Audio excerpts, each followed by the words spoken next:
So thank you to everyone who has joined this webinar. I just want to welcome us all to another webinar in our International Women's Day series.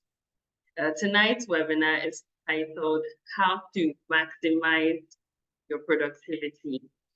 My name is Bomo Anthony. I'm the host for tonight's session. I'm also the community engagement lead at Niger Startups. Tonight's session is going to be very, very exciting, very informative. So I do encourage us all to get notepads ready, take notes, and any questions you have as well. You can also drop them in the chat. We'll have a Q&A session and we'll take questions as we go along. So without further ado, I'm going to introduce our speaker for this evening. So she's a member of our Niger Startups Network. Her name is Morenike Akinyanju. Thank you. Welcome, Morenike. Morenike is a visionary leader intent on helping people live the multidimensional lives they were designed to live. As a career professional, she's a corporate executive at a top global investment bank with several years of experience, ranging from client relationship management, change management. She has also held leadership positions in a number of affinity networks within her organization. She is also a talented musician, community leader, an aspiring coach, and holds a number of leadership positions within different organizations she serves in. She's currently based in London, United Kingdom, where she has lived for several years. So thank you. Welcome, Morenike. Please maybe let's. Hi. Hello. Hi. Hello. Great. Awesome. I'll stop sharing. No problem. Okay, thank you so much for the introduction. Thank you for having me. Welcome, everybody. Good evening. I think it's evening for all of us. Maybe there might be some people come in the afternoon and, I know there'll be a replay. So thank you so much. Thank you, Niger Startups. Thank you, Aramde. Thank you, Bomo. Thank you, everyone, for being here. So thank you for as well the introduction. I don't really need to say much about myself. But today we're going to be talking about productivity and how to really effectively maximize it. We're a rather small group, so I'm going to just let this be as interactive as possible, because we can maybe dig into some specific things you want to look at, since we have that advantage right now, because it's quite a broad topic in terms of productivity, but we're going to cover as much as we can. I'm also happy to share the slides afterwards as well. So I'm just going to share my screen very quickly. I hope you can hear me. All right, awesome. Yeah. Okay, you can see the screen okay as well? Or is there is blurred out somewhere? We can see it very perfect. Thank you. Okay, awesome. Because I know there's a window. Okay, cool. So maximizing productivity. Okay, let's go for it. Okay. Okay, I think Bomo's given me a good introduction, so I won't say much, but that's me. I'm Mo Morenike. Mo Adia is also one of my names. I describe myself as a multi-hyphenate. I do a number of things.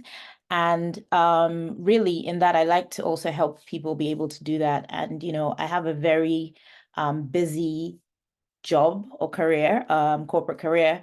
I would say I work for, I want to call it the best investment bank in the world, but people say I'm being too, we're not being proud, but we're happy with our status. I work for a really great organization and, done so for a number of years, and being able to do that and, do a number of other things has really helped me maximize my productivity and think about how I maximize productivity and be giving the best in everything I'm doing. So whether I'm in my corporate organization or I'm doing something outside of that, or I'm even on an affinity network within my organization, which is like another job in itself, just making sure I'm giving my best. So I'm very passionate about allowing people to be able to do that in the best possible way.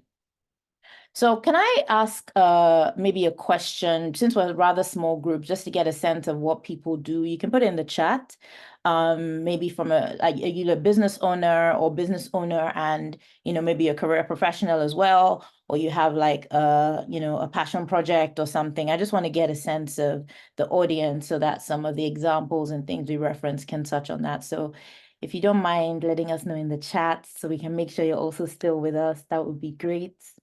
That would be great. So you can let us know what you do and yeah, what you do. Maybe it's multiple things, one thing, whatever it is, please give us a chat about that.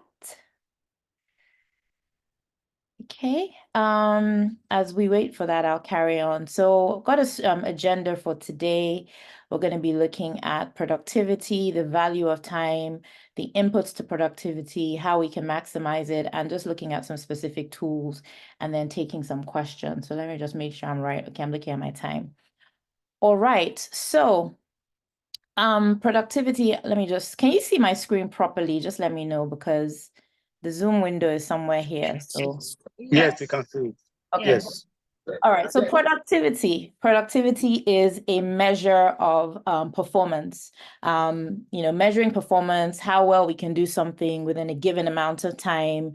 It requires inputs to give an output. So we're going to be, when you think about productivity, I don't like to think about it just solely in the work context. There's work, but there's also your life, the things that you would be doing outside of work or your business, in which you need to be productive as a person. It could be your business, it could be your employees, it could be people that, in some way you're interacting with and making sure that you're getting the best out of them. So it really requires inputs to ensure we have the right output. It can also be, described as being something where, the greater if you have to say there's greater productivity, it means you're able to do more with less. So that's also, an ability to say, I want to actually perform better, but I don't want to do as much, or there's maybe a stress thing I want to address, but I want to be able to perform better. So there's that aspect to what productivity is. I think it's always very important we look at definitions and just kind of take a step back so that we understand what we're trying to look at to move forward. So that's that on productivity. I'm going to move this again because I think it's in the way. Okay, some statistics on productivity. Actually, before I go into this, another question I have is, what do you think, or which country do you think is deemed as the most productive country in the world? Just any guesses, please type in the chats. It will be interesting to see what your thoughts are. Okay, someone said China. China is really popular here. Okay. China, US. Okay. Germany. Oh, Germany, actually, yeah, they seem to be pretty efficient. Germany as well. Okay, good tries. Interestingly, I mean, this is just my Google search and some research, and maybe some some sites will probably tell me Germany is very productive. But interestingly, it's actually Luxembourg. Luxembourg is a very small country in Europe.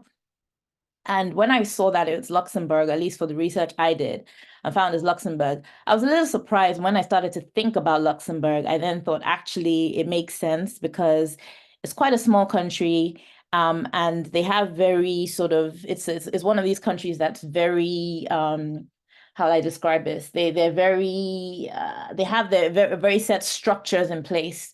So, everybody, oh, someone says South Korea, interestingly, no, but it's Luxembourg. So I think I've met somebody that lives there probably last year, and it's just very set in stone of like, everybody, come 10 p.m., everyone's home or something like that, like they're set in their ways of how certain things are done. And I think things are quite rigid in their governmental structures. So that said to me that's very interesting, because one thing about productivity, which we will see as we go along, is that structures are very important. The inputs is very important, and having the right structures in place will increase productivity. So Luxembourg, I believe, is probably one of the most productive countries, one of the highest GDP countries, just based on their, the population, because it's quite small. And that's the reason of having structures in place. They're quite a small country, so probably easy to just manage quite a few things. So I found that to be quite interesting. So yeah, in terms of the stats I thought to share, just so people can get an understanding of the importance, says the average employee is only productive for 2 hours and 53 minutes per day. So that means that my working today, apparently based on this, was only 2 hours, 53 minutes, not even 3 hours per day. Second stat is 20% of adults are chronic procrastinators. We will get to procrastination, maybe not in so much detail, but we'll definitely touch on it. So I'm sure I'm guilty too. I'm sure there are things that we can think about. We've procrastinated and it never really costs, there's always a high cost to procrastination when we look at, the offset. And then it says replacing 2.5 hours of work in a week with exercise can increase productivity, a 72% boost. We'll talk briefly about that as well. I'm not a fan, but I know that that's true. Proper nutrition can increase job performance by 25%. So, I mean, looking at least the last 2 points, again, to the point we made earlier about inputs, we see that inputs are very important in the outcome. So exercise being an input, nutrition being an input is, very important in the outcome. And you might think, what's this got to do with productivity and all of that? But we'll get onto that shortly. So those are some statistics. And then when we think about productivity as well, one of the most important factors is time. And we want to think about the true value of time. How do we view time? How are we spending our time? All of that.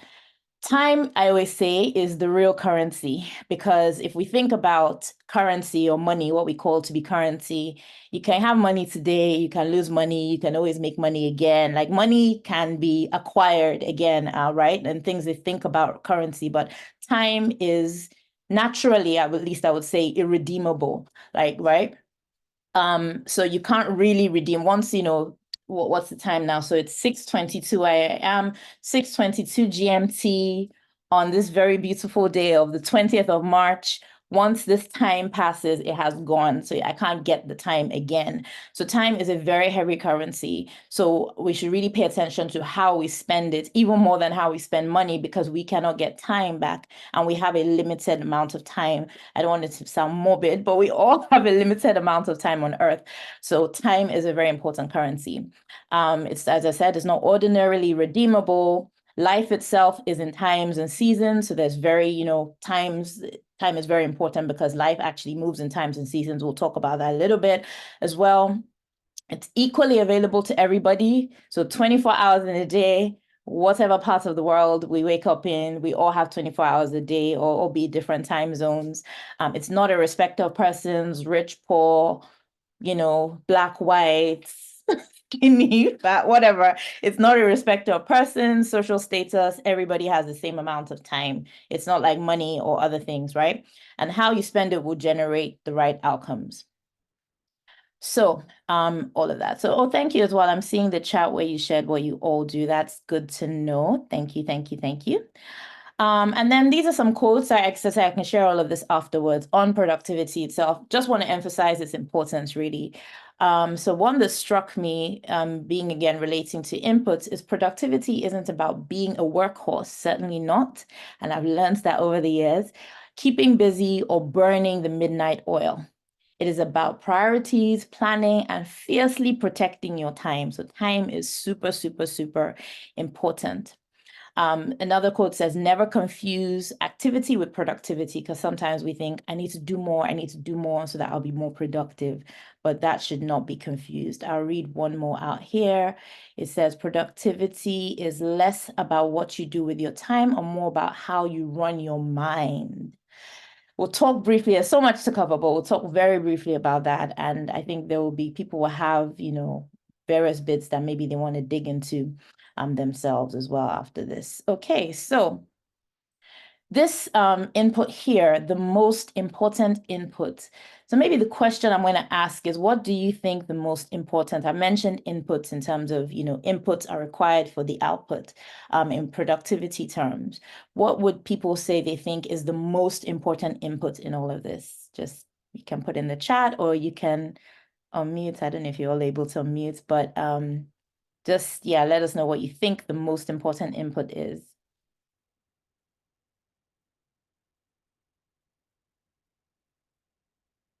Let me see. Sleep. Okay, Bomo. A plan. Okay. I'm still laughing at Bomo. Sleep. You clearly enjoy that. A plan. Okay. That's one. That's an input to an extent. Anyone else want to try? The most important inputs in our productivity. Okay, I will carry on. Okay, the most important inputs in our productivity. I wish that I could do a drum roll. Hang on, let me move this out of the way. Okay, so the most important input in our productivity is you. You are the most important input in your productivity or any part of productivity. As long as it's coming from you, you are the most important input. There are other inputs, other factors, a plan, all of those things. We'll touch on those as well. But you are actually the most important input in your productivity. And if there was anything if you had to take away one thing from today, this is what, in my heart of hearts, this is what I really would like us to learn or to take away or to think about some more in terms of you being the most important input in your productivity. Because I think when a lot of us think about productivity, we're thinking about all the other various things that, bring it all together, the this, the that, they're all important, but you are the most important input in your personal productivity and the output you're giving out. And I'll explain why as we go along.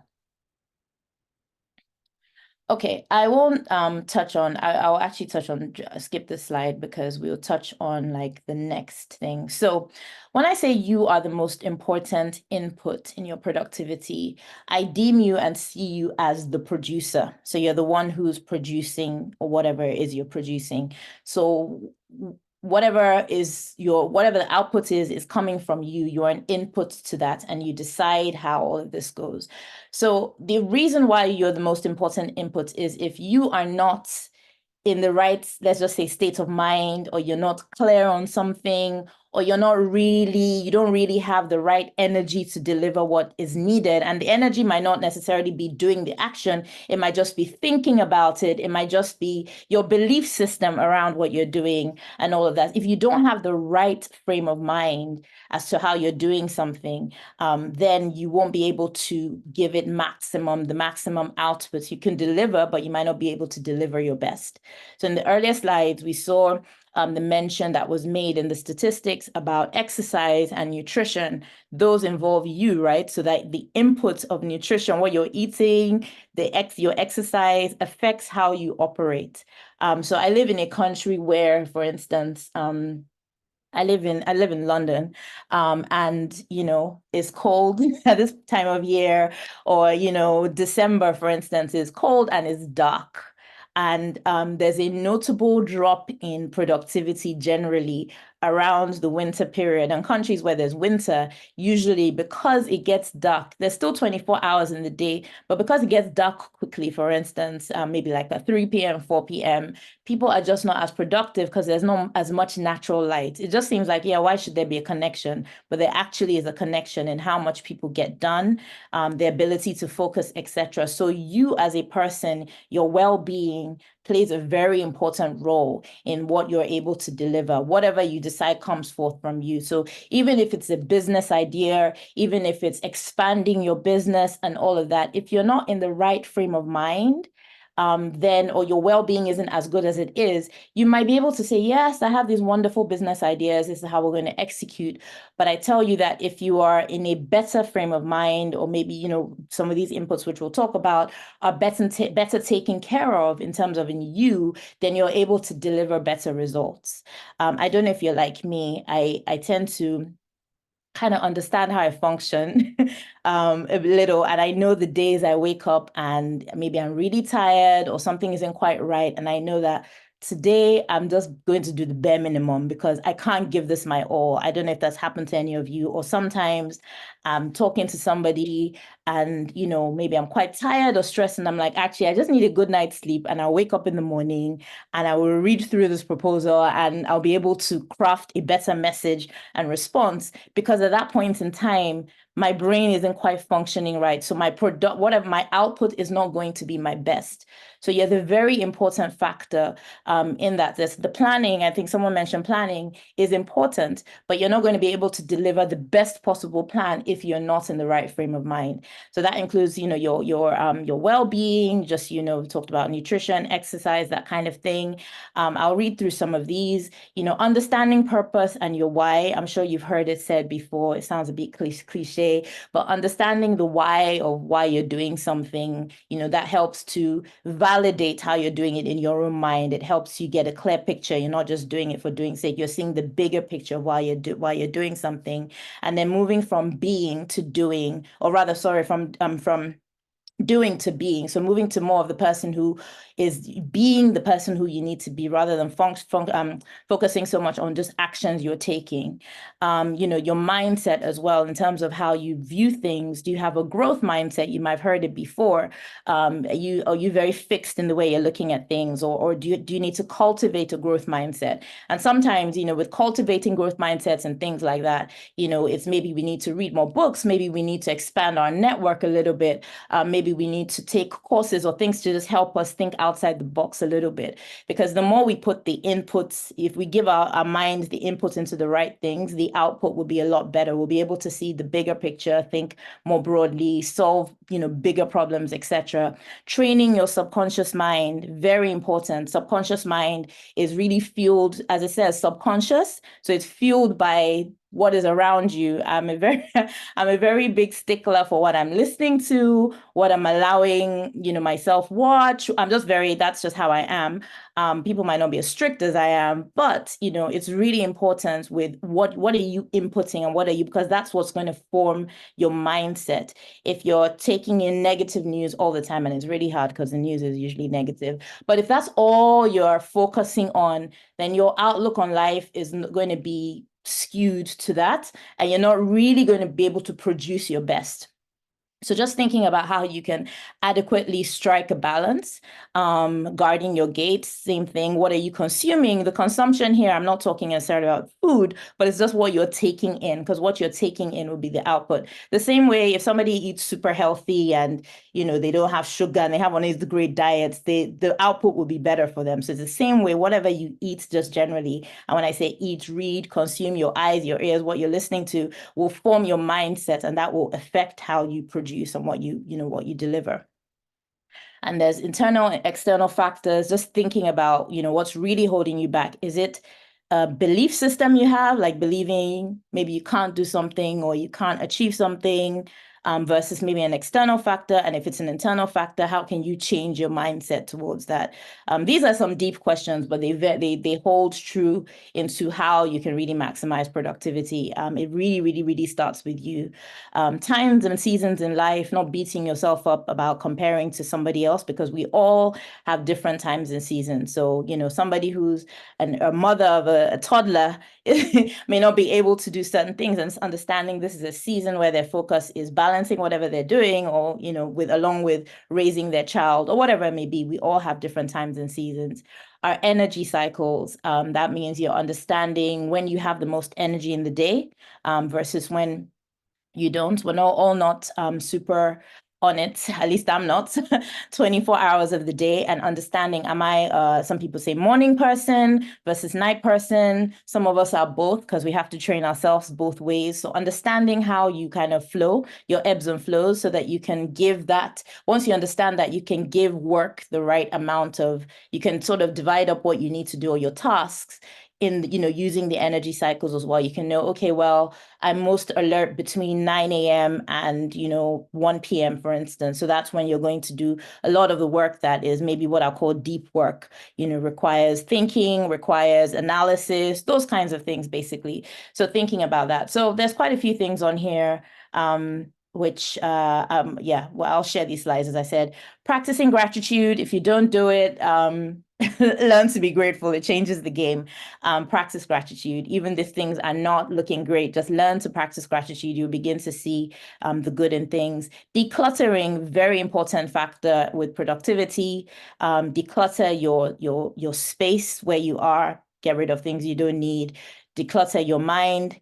Declutter digitally as well, because we live in a digital era. So go through your apps. What are you not using? Just go get rid of things. Unsubscribe for things that you don't need anymore, because these all increase your productivity. They may seem like, what does it have to do with productivity? But these are things that take your time. So, if you're getting emails that don't serve a purpose for you anymore, then unsubscribe from them, because you're wasting time reading those things, or you're wasting time on something that they're going to be trying to sell you something because you bought something and they sent you a receipt. So things like that, just get rid of things you don't need, things on your phone that are taking up space that you don't need. Just declutter regularly. Things, WhatsApp groups that you need to leave them, because some of those times it's just things, it's just noise and information that you're getting that's coming at you, which you really, really, really don't need.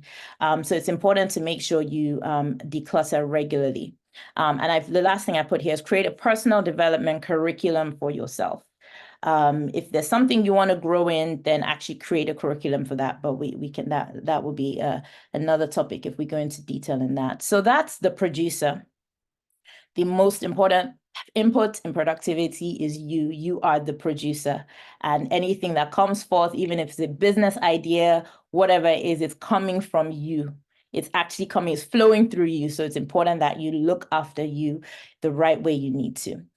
Okay, so the next, I hope this is all making sense, people, please. I hope it's all, yeah, making sense. So the next thing, is planning. So I divided this up into the producer, planning, and prioritization, just for the ease of what we're talking about today, because there's a lot to cover, and just to leave you with some tips and some practical things you can do. A lot of them, interchange with each other. So planning, someone mentioned planning as an input earlier, which 100%, it's planning is very important as well. One tip I've got on here is a 4-in-1 year. So breaking your year up into quarters, maybe because I work in a financial organization, my brain is quite wired to Q1, Q2, Q3. You don't have to follow that. You can, maybe your year starts properly in February. If you use January to rest, whatever it is, you can divide it up how you want, how you see fit. But I think, just breaking up your years, because even if you set a goal, which is like a year-long goal, there are going to be things that you need to do towards that goal, throughout the year. Or even if the main target and the end point of the goal is December, for instance, there would be things that you'd be doing throughout the months as you hit that target, whether, however big or small. So one idea is to break up your year into the 4 parts. I think there is a book. I don't think there is a book. I think it's called the 90-day year, something like that. I have it in one of the resources I'll send to you all after this, but it just talks about how you can, like, if you want to practice like really, really zeroed in focus, and you have a set of goals that you say you want to do within a 90-day period, how you're able to just execute them. And I think it's really important when you're goal setting to just break things up into 3-month chunks. That way you can zero in and say, in this Q2, I'm focused on these 5 goals. There might be other goals you have for the year, but you can say these 5 are my focus for Q2, and I'm going to zero in and really go deep into those goals and, break it up that. And then what you do as well is at the end of the quarter, you set up a time in your diary to check in with yourself, have check-in meetings with how you're doing. How are you doing? Whether you do it at home or whether you want to go away somewhere, if that helps you, but just checking in, like how are we doing with these goals? Do we need to rearrange anything? Do we need to rethink it? And this can apply to your personal goals, can apply to your, company goals, your business goals, your career goals as well. Very, very, very important. So, break things up into the year. You can also theme your days and your weeks. You can, do things where you say Monday is my day for, checking messages, doing this, doing that. Tuesday is where I look and focus on maybe transformation or my growth and all of that. Wednesday, Thursday are maybe for execution. Fridays for wrapping up. Like, I'm just giving examples, depends what you do, but you can actually theme your days or your weeks, however you see fit. That way it creates a type of a routine and that you're able to assign things to, and you're training your mind to be able to, know how to adjust to that routine. Reset when needed. A lot of us tend to say, okay, new year, new year, new me, reset. We have energy in January, February, maybe by March, we're a little bit tired. And then we're thinking, oh, I'll start again next year. We think, oh, maybe by June, we've given up on something and we think we'll start again next year. You do not have to wait till January 2025 to start again. If you find something is slipping and you want to really address it, you can say, well, I'm going to reset, so by the end of Q2 or whatever it is, I'm going to reset, meaning I'm going to just readjust and start again, as if I started my year again. You can do that at any point in the year. Nobody says you have to start in January again. January just seems easy because everybody's doing it and just seems like, but you can actually reset at any point in the year. Quarterly is great because you're able to say, let me look at my goals. What have I achieved? What have I done? What do I need to change? What do I need to adjust? Who do I need to involve in this? What can I delegate? How can I rethink everything again? So that's that. I'm going to whiz through everything else really quickly, just because of time. I'll pick one or two more here. Distraction proof your life. That will be a whole other webinar, but make sure you understand what your distractions are and have a way of being able to ensure you don't fall into the trap of getting so focused on a distraction. So being able to circumvent them. Determine, this is really important, your board members and your dream team. So when I say a dream team, people would think about it more from the context of maybe if you had a business, but not necessarily. You can have a dream team of people that you closely work with on different aspects of life. So even if it's that you have, I have a graphic designer who helps me with certain things. He's part of my dream team. He's not my team, but he just helps me occasionally when I need something, right? So he's part of I can delegate this task to him, or somebody that helps me with a few things here and there. They're part of my dream team. People I may work with closely at work that, there's some I may work with more closely than others. Those are like my dream team and my core people that I would say, okay, this is the dream team I have to achieve what I need to achieve. Then my board members would be some of the dream team, but this is my mentors, my sponsors, when I say investors, I'm thinking about the people that invest into me, pour into me, my coaches. They might not even be people that I know necessarily. You know how you have mentors on Instagram or you have mentors on YouTube or things like that, but it's just knowing who those people are. The board members are really important, especially if, there needs to be some interaction. It's good you know who those are so that you're making sure you're investing in the right relationships. That all adds to your planning process, your productivity, etc. I'm going to skip the next two because there's a bit to get through, which I'll probably come back to this. So this is something I want to make sure we touch on, prioritizing, understanding what's important versus urgent. Let me skip to this slide, which shows this in more detail. So important versus urgent. So a lot of us have things that we need to do. It can feel very overwhelming. I wake up, I'm like, God, I have 1,000 things to do, and they all seem like so not even intertwined. I have this to do for work. I have, another thing to do for something else. I have the multiple things to do. So I'm a musician, I'm a creative. I have my own music, and then I head my worship team. So I have multiple things going on to do. I have some business stuff I do. So it's just multiple things going on, and it can feel very overwhelming. And I'm sure you've experienced this where overwhelm can just make you tired. Like you're just like, I'm so overwhelmed that I can't even move anymore. Happens to me. And when that happens, you need to take a step back, drink a glass of water, get some fresh air, and actually just make a brain dump, get a list of, and write down everything you need to do. It's very therapeutic. And then actually start to use this chart, which I put on here, into how you actually need to execute those things. Some of those things go into this deleted bucket. I don't know if you can see it here, which you really don't need to do, but you think you need to do it. Some of it goes into the delegate it. You can get somebody else to do it. You can train somebody else to do it. Some of it just needs that you need to show somebody how to do it, and therefore they can take this thing off you. Some of it falls into the category of, the first category is do it first. So that's the stuff that you would deem as important and urgent. So super urgent, high priority, and it's also important to get done. So that's your first bucket, and those are the things that you would say is my high value. I need to do this for your business. This is, this needs your mind. This is, your money maker, and you need to invest in it. So, that's your priority. Then some stuff is like, important, but not urgent. You schedule it accordingly. So that's a good way to be able to do that. So that's here, get a brain dump, and then, apply the important versus urgent to just work out what needs to be done.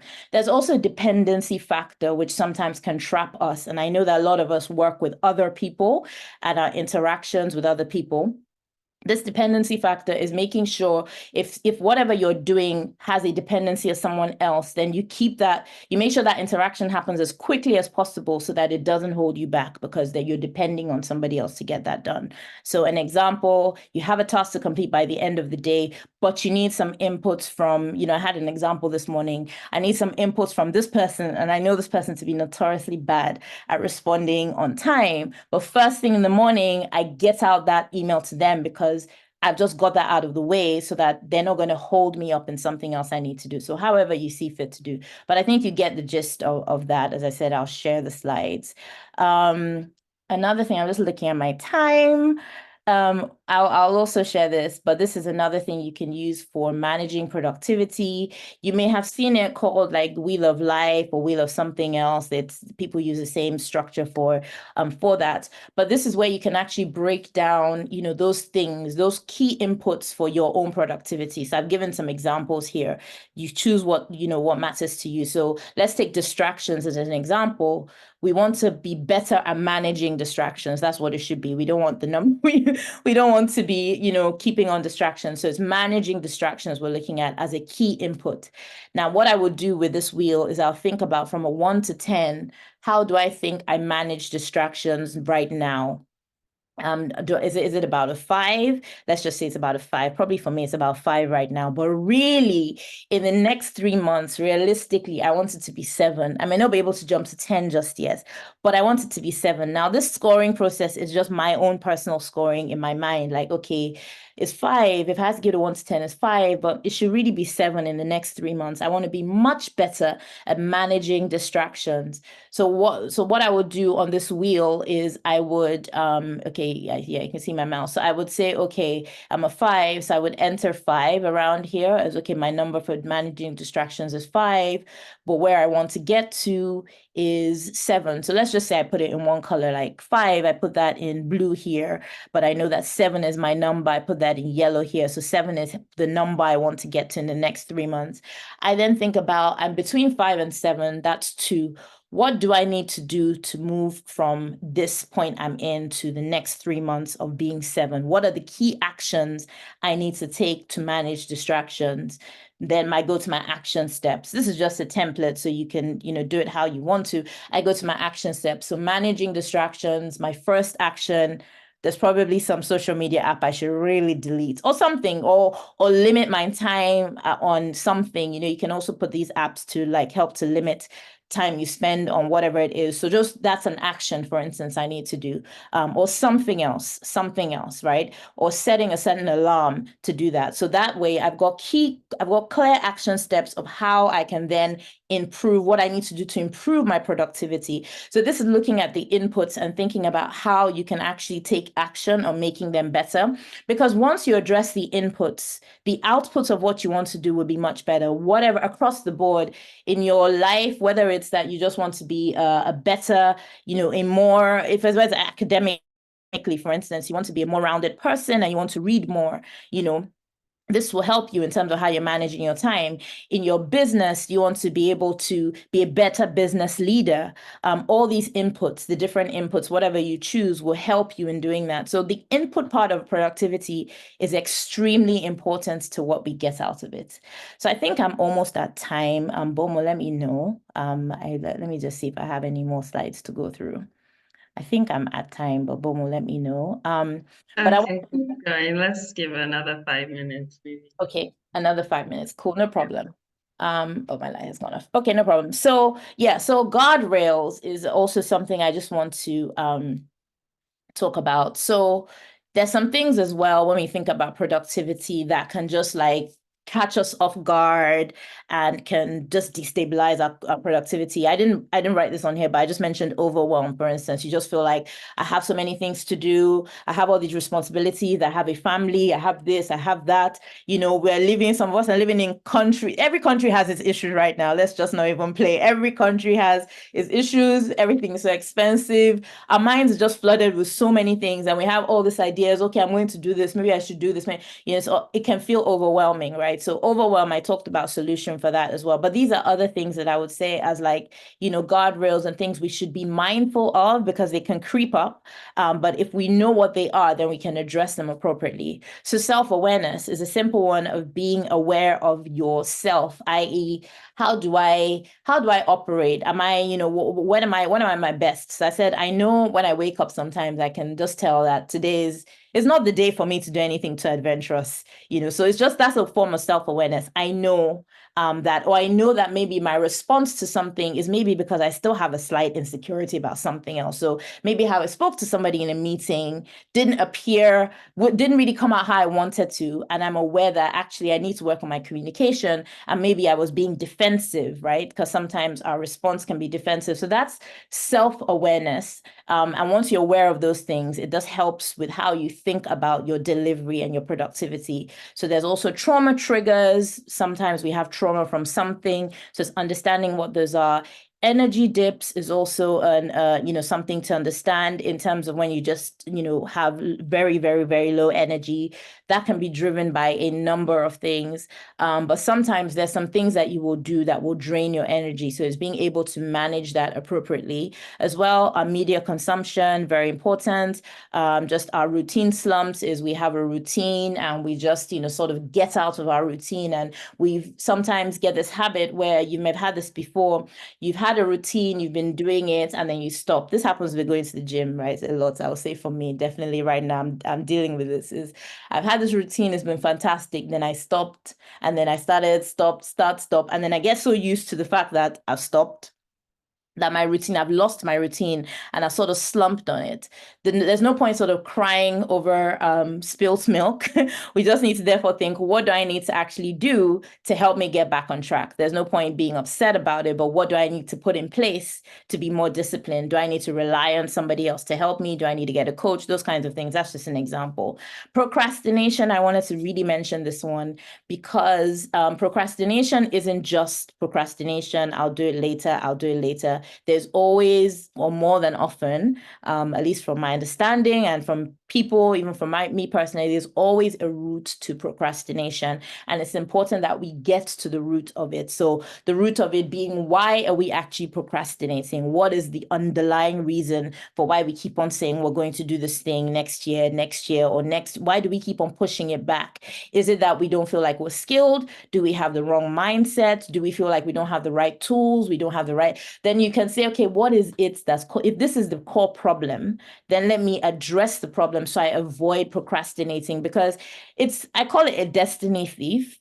If I have to be quite brutal about what procrastination is, it's really because it can set people back, you know, time, like just lost time for things that should have been done ages ago. And it just, you know, can just steal time from people. So it's really important we get to the roots of it, and we start to confront whatever that is. And then comparison.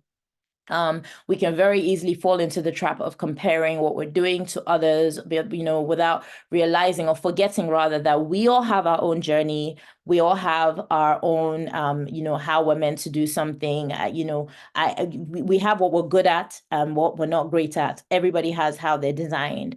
A lot of what we see in the world today can help us or helps us to compare a lot. And it's not that comparison is bad overall. Healthy comparison is good because it can play a role in helping you to level up. But you have to set the guardrails appropriately for comparison and not get into the point of looking, and what I call it is living somebody else's script. Sometimes you're just focusing on what somebody else is doing, and your own script is looking at you saying, can you live me out? Can you read me and live me out?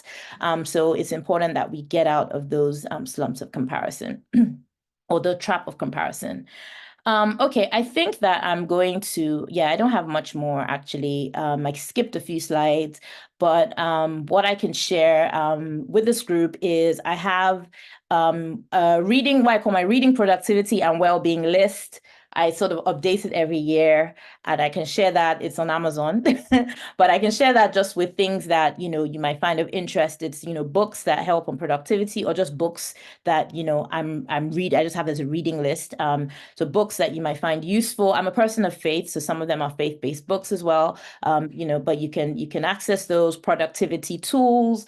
I have something here that's an egg timer. That I call one of my productivity tools, because when I do not want to look at my phone or so set an alarm, I would use my egg timer so that I don't get distracted by that as well. So it's got all sorts of things in there that you can use, even well-being as well. It's got, recommended things for well-being. So you can look at that. I will share that as well. And I have some playlists as well on YouTube that I use for productivity. One of them I call my sort of encouragement list. So there's some days that we all wake up and we feel like, today I just I don't want to do today, or maybe you're tired or whatever it may be, and you need a bit of a boost.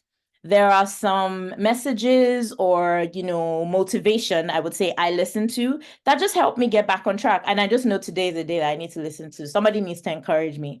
And, I have, those YouTube playlists that I use for that, or just YouTube playlists that I have around productivity, how to maximize it, how to be more effective, etc. Variety of different topics on there. So I can share that as well with the group as well, to help us with that. The last two things are templates I created. Templates I created. One is a time audit, which it's a really simple template I created for something else I was working on a while ago, but I'll make it available as well to the group. It's something you can do to actually see where you're actually spending your time. And I think if we all did a time audit, we would be very surprised and shocked to find maybe where what I would call time leaks, where time is just leaking, we're spending time on the wrong thing, or, any of that. So if you do a time audit, it will help you actually, maybe like over a 2-week period, it will help you actually assess what's actually going on with how I'm investing my time and looking at time. That will help you. The grow versus go list, I'll share as well. It's just another template that's designed to help you think about, for a short period of time. So for the next 3 months, what do I actually want to really zone into and grow? What skills do I want to grow to help my productivity versus what I want to let go of, and how you want to think about that. So those are those templates I will send over as well. So that's it in terms of the presentation itself. I whizzed through a bit, but does anybody have any questions, comments? I hope people are still awake. Thank you. I'm not bored, people. No, thank you, Mo. Honestly, you really, maximize the time really well. There's a lot to get through, but it was very useful. In the chat so far, we have, I'll just go through it. From Adenike, she says, thanks, Mo, really great session and helpful tips. Definitely, I have my notepad here too. A question from Amina. The egg timer, great. We'll try this. One question, how do you come out of burnout? Sorry if you already dealt with this. Oh, no problem. No problem. Yes, this is my egg timer. I found it. So yes, it's definitely a good one. Burnout. Yes, I've suffered burnouts multiple times. And a great question. We didn't cover it in detail. But with burnout, I've learned that, I've learned that life will go on because it happened to me a lot earlier in my career. I'm like, oh my gosh, I have to work till God knows what time. This happening, that's happening. The bank is going to stop. And it's like, no, the bank's still going to be there. But burnout, I've also realized that I can't give my best if I'm really, really tired. I'm likely to make mistakes. I'm of no use to anybody. So with burnout, it's more a case of slipping back to the looking after me. That's where I really focus on, okay, I need to really look after my health. I would do things like zone out of, I'm sure Ramide will know this a little bit about me. I might just zone out of, I just know I'm not really communicating much. I take days sometimes and I'm going to be doing some more this year, where I'm off WhatsApp, or weekends where I just go off like responding. Maybe I might look at things if they come in, but I purposefully don't like respond to any messages, just quiet, why I call it quieting my soul, but just quiet things down a little bit so I can rest, rethink, re-energize, drink a lot of water. I know it sounds cliche, but it actually makes a difference. It helps your brain function more properly, a little better. So drinking a lot of water, exercising, doesn't need to be go to the gym. It could just be as simple as going on a walk. Fresh air, light has a lot to, and I think these things all seem like, oh, how does it? But it actually does, because you are the person producing, so you have to look after you. And just delegating where I can, or letting people know. Or sometimes at work, I'll just be like, I'm not sick day, but I just need to take this day to, like, my brain needs a day off, from that, and making it clear to the people that, I'm working with, either for whatever reason I need that. So that's how I've typically dealt with it. Not that it still doesn't happen, but it's just a case of managing it appropriately, and managing, and really that urgent, important piece that's also comes in when you feel like you're facing burnout, because you need to look at what I actually need to do versus what can wait, because the world will keep going. Definitely, the world will definitely keep going. I hope that answers Amina's question. I believe it does. Earlier in the chat also, she mentioned dependency factor is an issue for me. I know you Yeah. touched on that. She said, thank you, excellent. Awesome. Awesome. Awesome. Okay, thank you. Does anybody have any other questions? I know I whizzed through, but yeah, happy to answer any additional questions. Okay, we have one question. Oh, let me read it from Kemi. Super, super, super useful and helpful. Would love to hear your thoughts on how to measure your productivity levels. You mentioned an example where or how your time is being spent. Are there others? It's an interesting one. So I would say, in terms of how do I measure my productivity? It depends, and it's different in different scenarios. So Kemi, let me talk more from the work career aspect of things. So I would measure my productivity based on, I guess, my key deliverables, or what I have in my, sort of, call it my book of work, and what's on my plate for a given period of time, versus alongside, rather, not versus, but alongside with what I'm looking to achieve in my career at that time. As well. So when I say achieve my career, it could be that, yes, I have a book of work and my manager says I should do these things, and, this is what I'm expected to do. But there's also the aspect of career progression, which requires input as well. And what we need to learn to do, especially when that's a scenario, is play those two at the same time, in terms of that. So, being able to do what I need to do is one aspect, but I also need to be able to let people know what I'm doing. And Kemi, you'll be familiar with this, right? People need to know. So the right people need to know what I'm doing. So my productivity, and I think I've had this example this week, I will view like my increase, or my measurements of productivity, as I was able to get this done, but I was able to let people know, the right people know what I'm doing, the detail of what I'm doing, and get them involved somehow. Or being able to even just, another scenario, I'm on the women's network in my organization, and often I'll have, things about, oh yeah, we should do this. I think we should do this. I have all these ideas in my head. But it's being able to then say, actually, to my seniors in this organization, I need to actually express this and let people know, the other people, this is what I'm thinking, this is what I think. Mm. So in my mind, it's like, okay, my product, so it's not, I've actually let it out in terms of the right people know, because it's going to help me in furthering my career, but it's also allowing whatever idea I have or whatever deliverable I have to get done. But it's also that actual other aspect as well. So I think from a career perspective, at least in my career, and the organization I work for, Kemi will be familiar, is very, very big on posting, letting people know. Doesn't come natural to me. So it doesn't come natural to a lot of people, even in the UK, because it's an American company, but everyone posts, It's like, okay, well, I can be doing all these things, but if I want to say, I want to really measure how I've done this, who knows the work I'm doing? Who knows how I'm putting in so much into this? Do they have an idea? And ensuring I can communicate that to the right people. Another measure is also being able to coach others and delegate appropriately. I think sometimes we want to hold on to things and do it and to be seen, but there's also a measurement of being able to get things done. So if you're looking after a team and the team can run without you, that's like, to me, that's like a star for productivity. It means you have literally, like, they call it working yourself out of your job, but you don't need to be present. You've coached them, you've given them enough, input, you've given them enough autonomy to be able to do whatever is needed for the thing to function. So that's also a good measure. So how you can measure it as to how well you're able to get people to actually do those things over time. So I have a few people that work with me for community I run, and it's like, okay, well, these are your tasks, but in the next 3 months, I want you to be able to do this. I want you to not have to come to me to approve certain things, like that kind of thing, right? So yeah, I hope that makes sense. So it's different for different scenarios, but yeah. Can I just add to that, Mo? Because I feel you've even added more to everything you've been saying. We need you back for another session. Honestly, the questions in my head are plenty.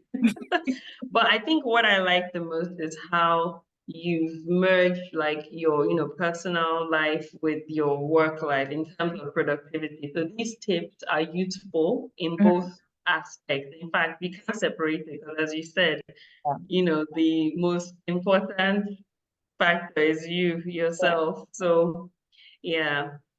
Definitely we have more. Thank you, Mo. Thank you, Mo, in the chat from Lu. Very insightful and practical session. Honestly, so practical. We look forward to getting the slides and the resources. I've actually come across one or two actually that you mentioned. Yeah, so quite familiar. Okay. So that's good. Aramide has even mentioned one or two to me.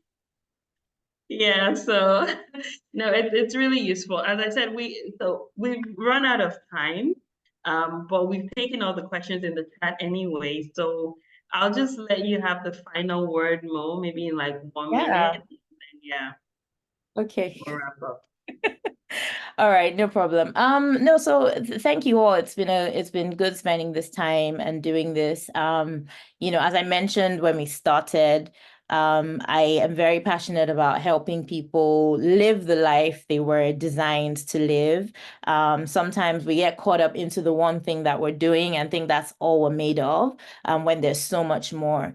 And, a lot of us are created to be able to, slip in and out of those things. And there's times and seasons in life. So I just want to say, don't get, caught up in maybe thinking there's just this one thing you have to do. If there's other things, on your heart, and it now becomes a question of how you can juggle all of those things, then just, take baby steps and just do what you can. So if you might have something you're already doing, you're a career professional, you have a business, but maybe there's something else you want to start, and you're thinking, I've been thinking about this for 2 years, but I have no time to get to it.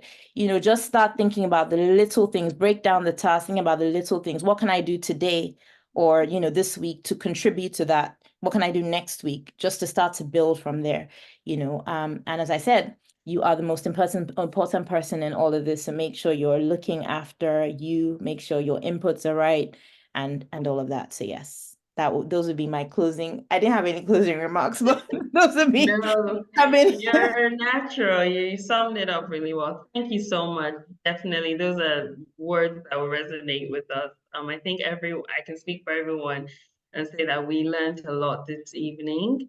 It's very insightful, and we're so glad that you shared these tips with us. As I said, we'll find a way to bring you back or to talk more about a lot of these things.